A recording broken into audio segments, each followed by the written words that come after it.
Readings show that the facility is still operational. That should not be possible.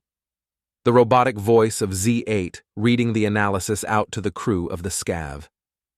Their multiple mechanical arms operated 3 different devices, multitasking with immaculate precision.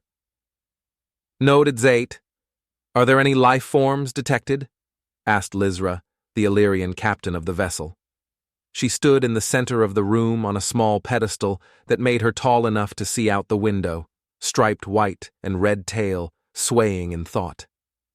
Outside the window was a frozen moon that housed the remnants of a long-forgotten pre-migration military base.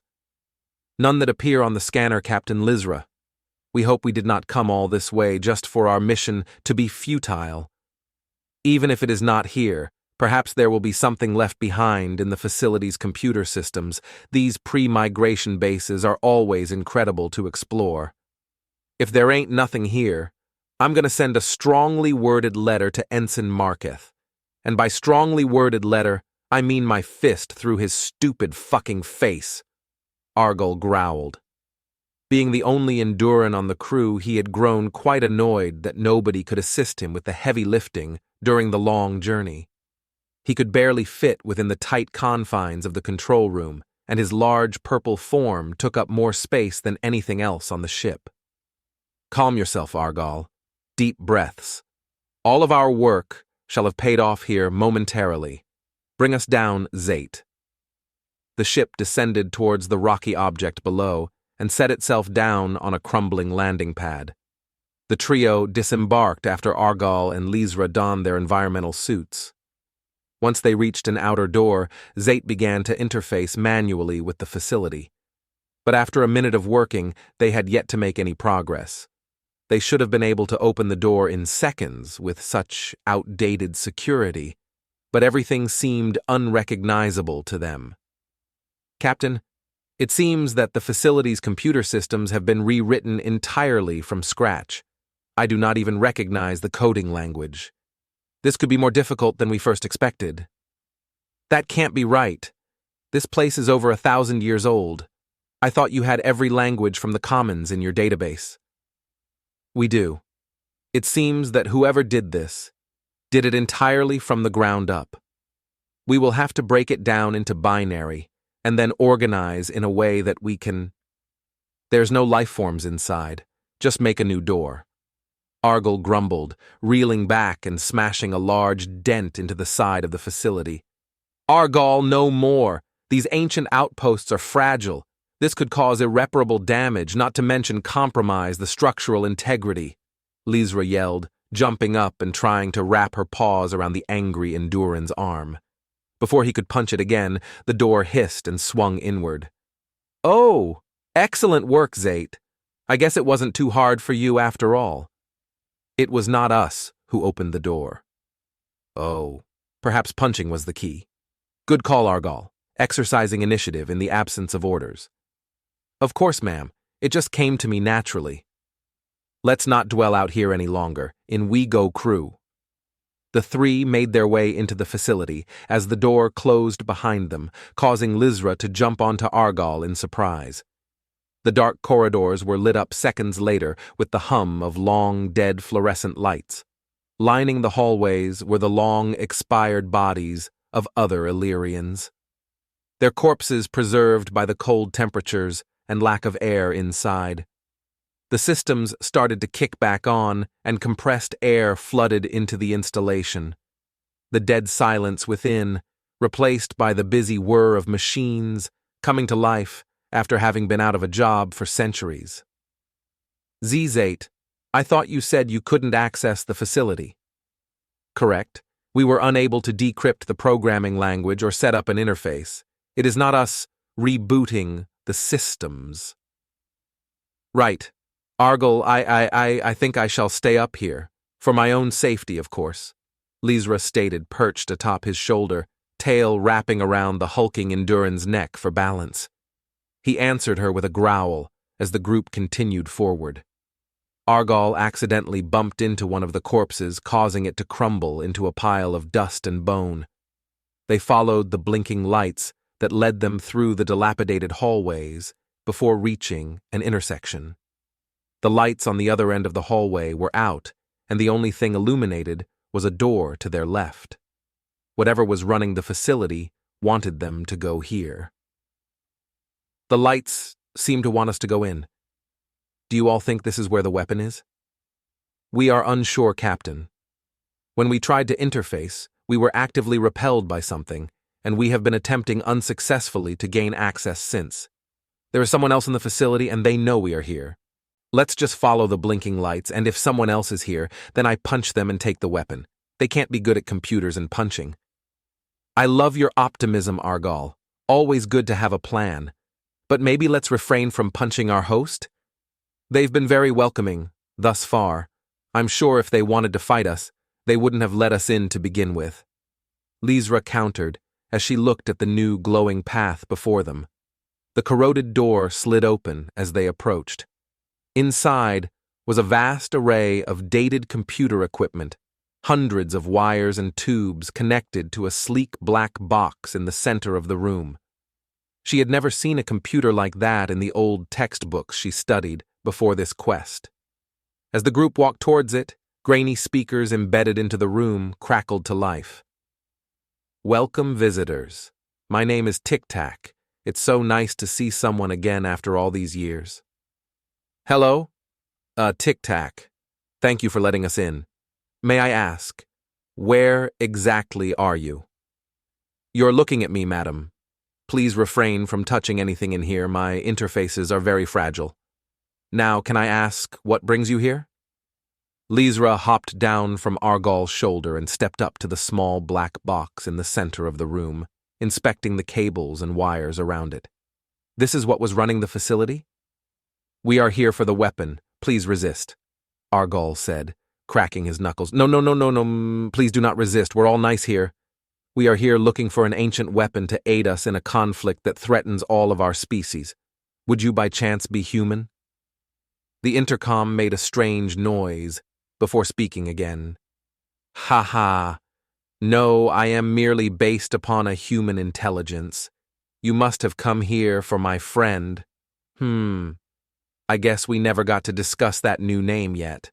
Regardless, he is here. But before we go any further, I have to ask why you sought us out specifically. Well, you see, Mr. Tic Tac, we were given the quest to find a weapon that could change the tide of our war. We are part of a rebellion against the Galactic Core, and we sent out many search parties to find anything that could help us change the tide of the battle. We are one of those parties, and we hope that you would lend your assistance to us in our time of need. Unfortunately, we retired from conflict many years ago. I do not think my partner would be so keen to assume a combat role again. We ended up here after an attempt to escape a life whose only purpose was war. Well, maybe he would agree if we could talk to him. Tell him why we are fighting. I am afraid that is not possible. He is currently indisposed, but if you would assist me in bringing him back to the world of the waking, then he might hear you out. Pardon my interruption, but you have complete control over this facility. Is it not within your realm of capabilities to bring him back yourself? Zate asked, as they curiously inspected the systems around the room. I would if I could. I have actually been waiting for someone to stumble across this place so I could wake him, but since I do not possess a physical body, it isn't within my current means to accomplish. If you do not possess a body, how did you manage to construct these interfaces of yours? Those that were here before you made this for me. They did not know what they were working with, and they went through a great deal to communicate with me. I bided my time until I had full access to their systems to gauge their true motives. They did not have genuine intentions with us, so once they served their purpose, I had them purged from the facility. So that explains why everyone here isn't in pristine condition, Lizra said, glazing at the corpses of her people around the room. You wouldn't do that to us, right, Tic Tac? As long as you do not jeopardize my sovereignty or attempt to harm my partner. Right. Yeah, no intentions of doing that here. How can we be of assistance, Mr. Tic Tac? To your left, you should see a cryostasis chamber. Inside is my partner. It requires someone to physically release him from the outside. I'll start the process of waking him, shouldn't be long. After a few minutes, the chamber in the corner of the room started to get louder, finally booting back up again after 1,000 years of being idle. Okay, may the Enduran please step up and release the clamps on the side? How are you aware of what an Enduran is? This facility was abandoned long before the Illyrian came into contact with the wider galaxy. Zate asked the computer suspiciously. When you attempted to interface with my network, you opened yourself up to my own inquiry. I was able to access your memory and language databases stored within your own systems. I apologize for the violation, but I was just being precautious. Zate did not know how to feel about how easily this program was able to bypass their security measures without them even knowing. That should not have been possible. As an extant, they were a dispersed biological consciousness that was housed in a mechanical form. Their own internal systems should have been entirely shielded from outsider meddling. They put that aside as a note for future reference. Argal walked forward and released the clamps that held shut the pressurized pod. Inside was a creature none of them had ever seen before. It looked more akin to an extent than any biological creature. It reached up and pulled itself out of the pod, denting the metal on either side as it did so. Once it rose to its feet, it was nearly as tall as the Enduran. Argal backed up and looked like he was ready to fight the thing in front of him. Calm down, Enduran. I do not think that would end well for any of us. Tic-Tac reprimanded, before moving to the speakers in the back of the room and speaking in a strange language. All good, buddy? Can you hear me? Fuck you, Tac. I trusted your plan. The fuck were you thinking? I was conscious for the first 5 years. Do you have any idea what they put me through? What is it saying? I can't understand it, Lizra asked, hopping up on Argal's back, peeking over his shoulder. She was trying to hide behind his bulky form to get a look at the new creature in the room. It had thick, black metal plating that blanketed its bipedal form. On its chest were many strange objects and lettering she did not recognize, and beneath the armor was a tight suit that covered everything the metal plating did not. Atop its head was a large metal helmet with a bright orange visor covered in small hexagons that faintly glittered in the light. Momentarily, we are uploading a new language to your translators. This should solve the problem. I see you placed this here when I was not paying attention, Tic-Tac. I would ask that you refrain from violating our systems in the future. Zate scolded, and a second later, the other two were able to understand the strange creature's speech. Tic-Tac's voices lit up the intercom in the room once again. Good to hear your voice again, 909. You know I don't like being called Tac anymore, and I said not to call me 909 again. So, we're even. Who are these ones? How long has it been? They didn't find us, did they? His voice sounded frantic as he got to the end of his questions. Take it slow. You're very disoriented right now. These ones are friendly. And no, they didn't find us. We're safe. Hi, Mr. 909? Don't call me that. Right, Mr. Human, then? We are here seeking a weapon to help us in a fight against a terrible enemy. Your friend Tic-Tac told us that you are what we came for and may be convinced to aid us in this fight. No, I don't do that anymore. I'm done fighting other people's wars. Just get me off this rock. But sir, you don't understand. The core. They're tyrannical. They abuse the countless races of the outer belt, take our resources. Unless their goal is to exterminate every beach in the known galaxy to stop me from enjoying my retirement, I'm not interested. Apologies, everyone, but I am afraid I have some bad news. I've detected a slipspace rupture nearby, and it's headed in our direction. The ship you arrived in, does it have any weapons? Oh, that was fast. Well, it's kind of funny, you see, we were hoping to find one here, so, no, not really. Auraxium. Captain Nikto Raxus POV. Those traitors think they can hide from us in the old home system of the Illyrian? I'll show them what happens when they cross Captain Nikto Raxes. Nobody pulls one over on me and gets away with it. I mean, how did I honestly believe that they were courier runners? Yes, they had the necessary paperwork, so I had to go by the books and let them go. But once they strayed from their route, their fate was sealed. These three shall rue the day they thought they could escape the great Nikto Raxes. Crew of the Scav POV. No weapons, that's fine, we can still manage. Little one, I never got your name, by the way, asked Tic-Tac from the speakers all around the room.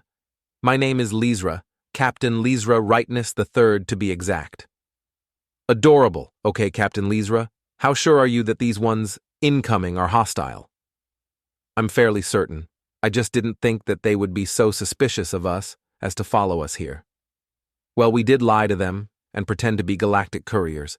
And that dumbass bought every word of it too, chucked Argal. Argal language. We are Tic-Tac's esteemed guests here. No worries, little one. That's okay, I think I have a plan that may get us all out of here. I can completely stabilize the atmosphere within the facility, and then when they enter, I will be able to jettison them from the airlocks. Do you think that might buy us enough time to get to your vessel? We're not going to fight them ourselves? The whole reason I was sent with you was to carry this weapon back.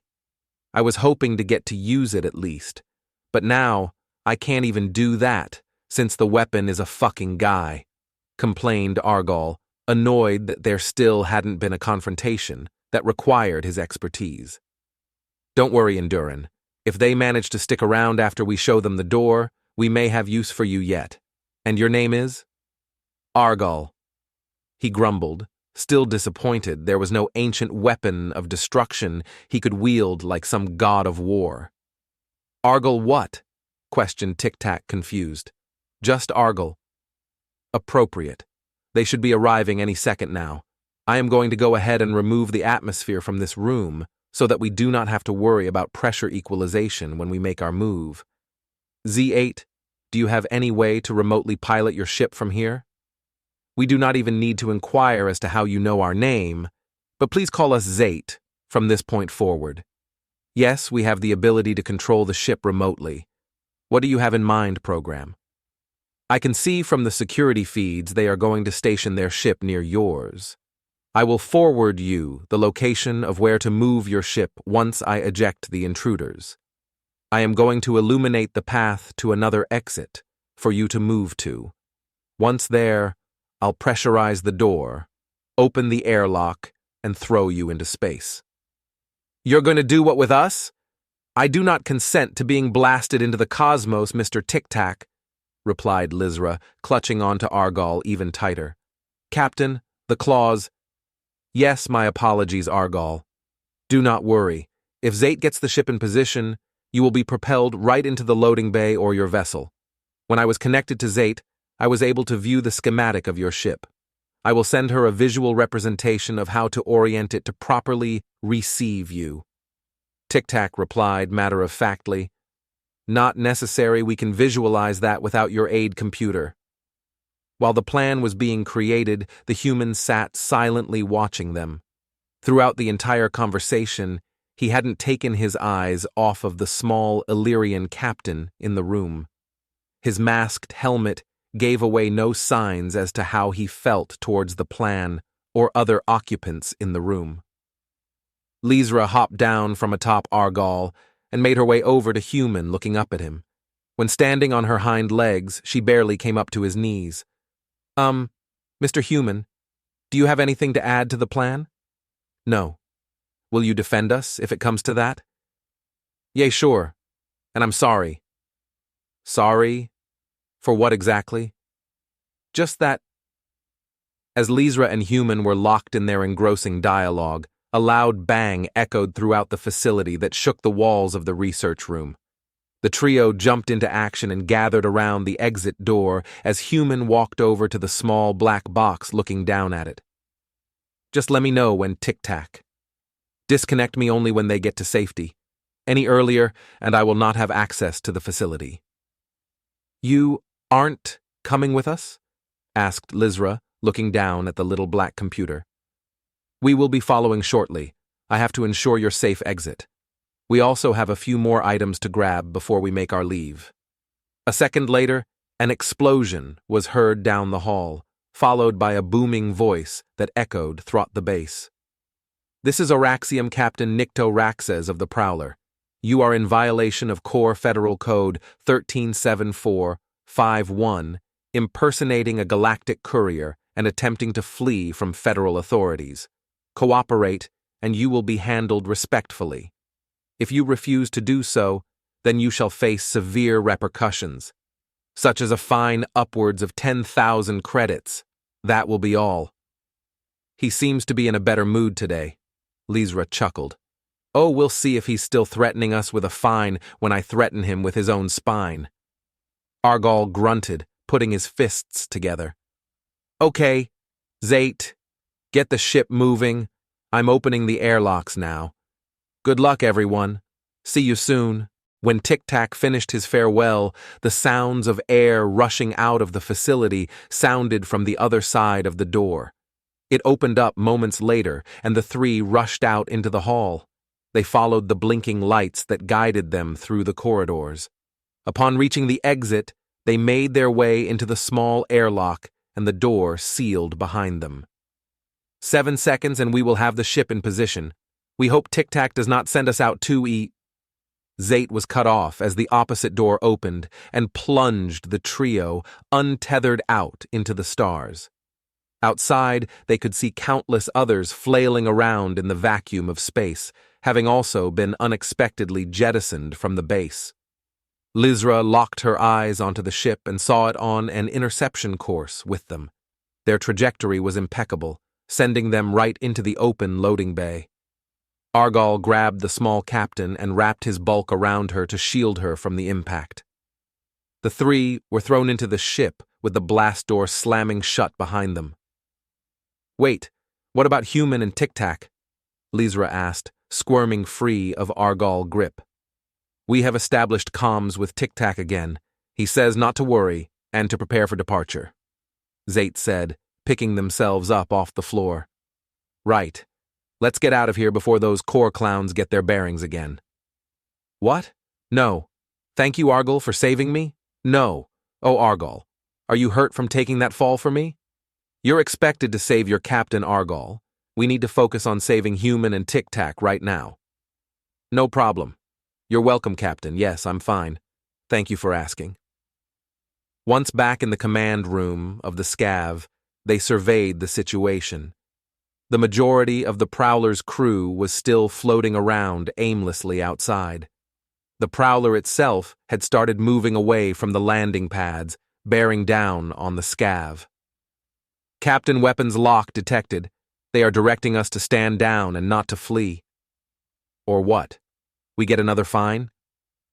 "We believe they might not tell us again." As the two ships faced off, Lizra was debating whether to give the order to make a slip-space jump or to surrender.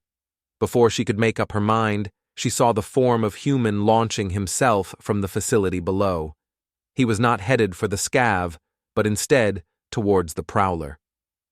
"Quick, Zate, tell him that's not our ship. That's the ones that came here to attack us." "We believe he knows that." "Then what is he doing? Is he betraying us? And here I thought he was just warming up to me." Human was silhouetted against the bright red hull of the Prowler as he made contact with it and latched on. He launched himself from the side of the ship, making a beeline for the front. Once there, he dug his hands into the metal walls, climbing toward the windows of the Prowler's bridge. Human stared into the bridge of the Prowler before raising an arm and shattering the glass of the viewport and throwing himself inside. A few stray plasma shots could be seen exiting the bridge before the ship's metal shutters slammed shut in an attempt to stop the atmosphere from escaping. "Remind me to ask Human to show me how to punch like that. Captain weapons are no longer locked. Should we start a slip space jump?" "Yes, go for slip space. Seatbelts, everyone." Zate opened the cargo bay again. A minute later, the metal shutters were torn open from the inside, and Human jumped from the ruins of the Prowler's bridge towards the scav. The scav moved closer to intercept, and Zate oriented the ship to receive him in the open bay. Once Human was safely aboard, the cargo bay was closed, and Zate initiated the slipspace jump. Once away from danger, the crew gave a sigh of relief, Lizra unbuckling herself from her pedestal and surveyed the monitors. Well, I'd like to see them give us that fine now. Great work, everyone. And Argyle, thank you for shielding me earlier. It looked like it hurt. Of course, Captain, you're welcome. And I'm fine, thank you. Oh, come now, I was being genuine. I appreciate your initiative to keep me safe. I'll put you in for some sort of medal when we return. Nah, I don't need a medal. I just want to actually do my job when it doesn't involve moving around cargo. Well then, shall we go greet Human and Tic Tac then? I believe a thanks is in order. We will stay here and notify you when we are clear of the system. Ensure Tic Tac will not meddle with our systems again, or he might find himself being the one jettisoned from an airlock. Duly noted, Zate. Keep us on course and notify me of any updates. Lizra and Argyle shed their environmental suits and made their way down into the cargo bay to see if Human was okay. When they arrived, there was a dent in the far wall, presumable from when they made the jump, and Human wasn't properly fastened in. He was wearing the small black box from the computer room on his back, and unlike before, had a strange-looking rifle in his hand. Ah, that's new. It's a good look for you two. We're not in space anymore, so you don't have to wear your suit around here when we're in transit. I'm fine, thanks, Human replied curtly. Tic Tac's voice echoed from the black box attached to Human's back. Unfortunately, he has no way of removing the suit here either way. We would have to construct the proper machines to remove it, as I do not believe they are present in this galaxy. Tic Tac said, searching for the proper word. But he hasn't been out of it in a very long time. I assure you, it's not a burden to him. Right. Well, thank you for saving us back there. So did you, kill them all? No. We merely disabled their systems on the bridge. They're going to be stuck there for quite a while, until someone can give them a ride. We have decided to accompany you to the nearest port where we can acquire our own ship, and then we shall be on our way. Tic Tac responded. Wait. We went through all the trouble of getting you out of there. Helped you bring Human back. And now you want to leave us already? We have no desire to get involved in another conflict after having it be our sole purpose for as long as we can remember. I hope you can understand why we wish to make our own choices now. Okay, hold on. We helped you get off the base and helped you wake up Human. So maybe you could at least come with us back home and hear us out. From someone a little more charismatic than myself. Very well. How long until we arrive? Maybe a week? Terrific. Well, maybe we can pass the time by telling me how you came to learn of us, and more about who you're fighting. I only speak for myself, saying I would love to know more. It really has been a long time since I've had a good conversation with someone that's not a part of myself. Of course. Here, let me show you to the common room. You two can stay there until we make a stop. Lizra led them to a large room in the center of the ship, adorned with various different chairs for the different species on board. She took the seat that was present for her, a round, flat bed where she was able to curl up and use her long tail as a pillow. Human took off the black box that was Tic Tac and dropped it onto the table in the middle. Enjoy. He spoke before leaving the room. Argyle followed closely behind Human, and Lizra only picked up the beginning of his sentence, asking about how he was able to break into the ship like that. Is he always this charming? He isn't the nicest. You don't have to sidestep it. We have been through a lot. I'd like to tell you more, but I do not want to make him any angrier with me than he already is. He's been through more than I could possibly begin to explain. Well, I hope he ends up doing better. Maybe we can find a beach for him when we make a stop. I remember him mentioning that. I'm sure he would appreciate that. You know, I have been thinking about something rather peculiar he said to me when we were in your computer room. And what might that be? He apologized to me, but he hadn't done anything that warranted an apology at the time. Tic-Tac was silent for a moment before speaking. He has been trapped in his own head for quite some time. I would not dwell on anything strange he says. 909 is a man of few words, and does not come from a world that places social interactions in their list of their priorities. Lizra was quiet for a moment, feeling as if there was more Tic-Tac had wanted to say but decided not to. Before she could press further, the black box spoke again. So, who is this core you mentioned back there? Oh, where to begin with that one? I guess my own species' story would be a good place to start. About 1,000 years ago, we were nearly brought to complete extinction.